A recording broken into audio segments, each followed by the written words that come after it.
Good morning everybody. My name is Piyush and I'm here to present on a topic sustainable management and marketing along with my group members. So let me introduce you to my group members. Group members are Piyush Arora, that's me, Hafiz, Rishabh, Vishali and Yen. We are here to discuss, to have a talk on the topic of sustainable development. Now sustainable development is considered to be as one of the most discussed topic these days. So what exactly is sustainable development? Now if we talk about the definition of sustainable development, then as per IISD, that is Institute for Sustainable Development, sustainable development is a development that meets the need of present without compromising the ability of future generations to meet their own needs. Now it consists of two key concepts. Number one, that's the concept of needs, in particular the essential needs of the world's poor, to which overriding priority should be given. Now when I talk about the concept of needs, what exactly would the poor need? It's mainly the food, shelter and clothing. So that's the basic needs of the poor that needs to be fulfilled. If you talk about the second concept, it says the idea of limitations imposed by the state of technology and social organizations on the environment's ability to meet present and future needs. That is to use the technology in such an optimum way that it reduces the stress on the future generations of using technology. Now, when I say optimum utilization, that means that maximizing the benefits with minimum efforts or with minimum resources. So that's what the optimum utilization of technology would include in sustainable development. Now, sustainable development is not just about its definition, it has a broader meaning. Rather, this concept is built upon three main pillars. The three main pillars are economic development, social development, and the environmental protection. So if we talking about the first pillar, that is economic development, now that's a very dicey concept with everybody thinking that how can sustainability help in economic development of the business? But basically economic development aims at providing the people what they want without compromising the quality of life, following the right thing, favoring the nature and not overexploiting the resources. So that's what economic development is all about. Talking about social development, it's about creating an awareness and educating the common masses about the business activities. It's about educating the people about people's health from pollutions and other business activities and encouraging them to participate in the environmental conservation and protection acts without compromising the present quality of life in which they are living. Third one is the environmental protection. It mainly includes some of the very deeper aspects of sustainable management. Now this will include promoting biotechnology, focusing on those technologies that promote greeneries. Third is protecting the ecosystems that you are surrounded around, protecting the air quality. So these are the main three the pillars of the sustainable development. Talking about my next concept, that is green marketing. Now it is quite similar to green production or sustainable development that we have just explained. Green marketing, also called as sustainable marketing. Now what exactly is green marketing? So green marketing is mainly promoting it's a way of marketing, or it's a way of promoting the green products that won't hamper the environment, that won't actually that don't affect the environment in any ways. So that's what exactly green marketing all about. Now the first company that ever decided to go for this concept of green marketing was Ben and Jerry.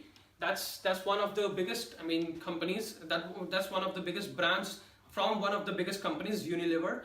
And Unilever was the first company to introduce this thing of green marketing thing in its ice creams of Ben and Jerry. And how did they implement it? They implemented in the basic ingredients of this ice cream was mainly made of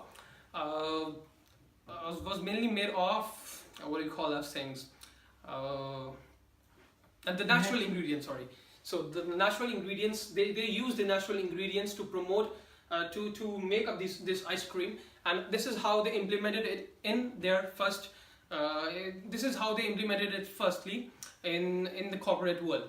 Now there are certain other industries or certain other companies that have actually accepted some of these green marketing techniques. Now, one of them is Starbucks. Now, Starbucks is very famous. Is very famous for its coffee, obviously, and the way it has promoted green marketing is in the way that it is very known for paying its suppliers, that is the farmers, for growing coffee in the fields in a very sustainable way. So that's how green marketing, Starbucks is contributing towards green marketing. Other than this, we have Whole Foods. That's again one of the very famous organic food chains that only promotes the organic food. Other than this, there's one more company, Johnson and Johnson. Now, Johnson and Johnson is one of the biggest consumers of solar power for manufacturing its goods in US. So that's how it's contributing to green marketing.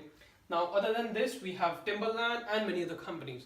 So, talking about my next thing, that how we actually implemented this thing and what we actually did to promote, to see this exactly about the green marketing and the green production, or sustainable management or sustainable marketing and the sustainable production. I would like to invite my colleague Fida to continue. Thank you. Well, thank you very much, as Piyush gave me the chance now to further elaborate this topic. So the article that we have chosen, in this article the author actually puts some sort of descriptive statistics to measure what sort of like applicability has been done by the public and private companies in Indian industry to implement the green marketing, or you can say sustainability. So in this article, the author actually tries to survey about 112 companies in which approximately 110 companies actually they put a very good, you can say the best response to green marketing, as they accepted it, and they further actually they are ready. They showed they're actually you can say they are ready to they're ready to actually fight with any sort of obstacle that are going to be in their way. And in this article, the third point that the author discusses is actually going to be the actions that are being taken by the public and private companies. So in this article, the author actually create three hypotheses that he proved them they are right at the end of this article by showing us some sort of descriptive statistics, by giving us some sort of, you can say, covariance, standard deviation and all that. So the first hypothesis that has been created and that I'm going to discuss today, it is going to be the perception of green marketing by public and private companies. So this perception, like what sort of perception the public and private companies have in Indian industry about the green marketing, that has been discussed, and four factors has been taken into consideration to measure the perception of the Indian industry. So the first one factor that is going to be green production and environmental concern. So in this actually we got a very good variance. That means that was showing that like all of the industries, they consider green marketing as the best and the main important factor that is necessary to create the best business practices and to run the business for a long run. And the second one factor that it has been discussed in this, that is green marketing as a promotional tool. So approximately 98% companies, including the public and private both, they now consider like sustainability now is as much as important as are the other factors, and now they are considering in fact greenery or sustainability as their marketing tool, and they consider it like this is the best response that we can actually, and this is the best feature that we can add in our marketing. And the third factor that has been green marketing for building customer trust. So now all the companies, they have the same perception about it. Like they think if they are going to produce sustainable products, they are going to build a trust in their customers, and they are going to stay in the market for a long run. And then the fourth factor actually that has been surveyed in this, you can say in this regarding, so that was green pricing. Actually, just for the green pricing, the Indian industry showed a negative correlation. What does it mean? Actually, all the companies, they are willing to adopt the green marketing, they are ready to adopt sustainability, but they have concern about the pricing. Like they're saying it would be a little bit pricey and the customers are not willing to buy it. And secondly, most of the customer, even they don't have awareness of what it's all about. And that's all from me. And further, like the obstacles and the actions that have been taken These are going to be discussed by my group members, and I would like to now further call to my group member Vishali to further elaborate it. Thank you very much. Hi, as Fida has already told you what green marketing is all about, now I'm gonna show some light on what are the obstacles Indian companies face. Well, the major obstacle is costly production of eco-friendly products. In India, the eco-friendly products are costlier to manufacture than the regular ones. Therefore, many people who are aware of them are not willing to pay more for such kind of products. Another obstacle is lack of technical knowledge. Most of the companies in Indian market are not having technological advancement to prepare green products. They don't have that kind of advancement to make sustainable products and sell them in the market in the same price as those of regular ones. Difficulty in selling due to customer awareness. This is another obstacles for Indian market. In India, there is not much awareness of green marketing of products among people. The market section which is ready to adopt green market have lots of concern regarding the credibility of information provided by the companies. Therefore, there is a confusion among customers regarding the products. Now, I'll tell you what are the action plans taken by the company. Most of the companies in Indian market adopt green marketing only because of the action required by law. There are lawful regulations which tells Indian companies to accept green marketing. Some of the companies accept green marketing only for their corporate social responsibilities, while only few are there which accepts green marketing as for their future investment perspectives. Now, my colleague Rishabh will tell you more about it. Thank you, Vishali. Now I'm going to speak about government role. So in government role, there are 2 points, government support and inefficient enforcement of law. So government support. Now speaking about government support, government does not support in a much higher way amount to the companies, as they do not give any subsidies to the companies, which will be very important for the companies to manufacture those goods, as they will help them to reduce the cost of the manufacturing and also the production. So the final product will be of a very cheap cost, but that is not happening just because the government is not helping them with the subsidies or exemption with any tax. They are nonetheless, the government is helping them only in the mean to encourage them, but they are not giving them any exemption from the taxes. The second point is inefficient enforcement of law. The company is only doing following those norms which are to be followed, and it is not doing as an environmental concern to produce such sustainable products. So that is the main concern which is bothered for the government. The second point is consumer behavior. So in consumer behavior, there are 2 points: lack of knowledge of sustainability and unwillingness to pay more. So talking about lack of knowledge, for now there is not much knowledge about the people and about the consumers about such products, the sustainable products or the green marketing products, which will help them to reduce the cost. And even if there is knowledge, to some people they are not willing to pay more. That is the second point, because such products are very costly to produce, and they are in the market at a very high price. So it is the problem of the consumers, and that is helping them not to pay more, and that is the point, unwillingness to pay more. Thank you. Okay, thanks guys. So I'm doing the conclusion part.